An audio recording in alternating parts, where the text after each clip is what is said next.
এত চিন্তা বাদ দেন। চাকরির কি হবে, ব্যবসার কি হবে, আমার মা বোনের কি হবে, আমার পরিবারের কি হবে, আমার এইটার কি সেটার কি, সব চিন্তা বাদ দেন আপনি। আগে চিন্তা করেন যে আমরা দুনিয়াতে কিভাবে আল্লাহর দিন পালন করব, কিভাবে পরকালে নাজাত পাবো। আগে নিজের চিন্তা করেন। আমরা তো মানুষের চিন্তা করে করে লাইফ নষ্ট করে ফেলে দিলাম। এখন আপনারা শিক্ষা নিচ্ছেন না দিনের। কেন শিক্ষা নিচ্ছেন না? কারণ আপনারা চিন্তা করেন যে একটা সার্টিফিকেট দরকার, চাকরি পাইতে হবে। এই ফ্লোতে যেতে যেতে আপনার 20 বছর 25 বছর চলে যাবে, পরে আফসোস করবেন। ওই সার্টিফিকেট আপনি কার জন্য চান? নিজের জন্য, একটা ভালো মেয়েকে বিয়ে করতে চান, হালাল খাইতে চান, এই তো আপনার সন্তানদের ভবিষ্যৎ চান। এটাই তো আমাদের গোল, নাকি?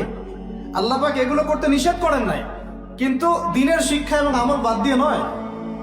আমরা এখন এই দুনিয়ার পিছনে ছুটতে ছুটতে আল্লাহকে ভুলে যাই, রাসূলকে ভুলে যাই, নামাজকে ভুলে যাই, কোরআনকে ভুলে যাই। এটাই সবচেয়ে সমস্যা আমাদের, এইটাই সবচেয়ে বড় সমস্যা।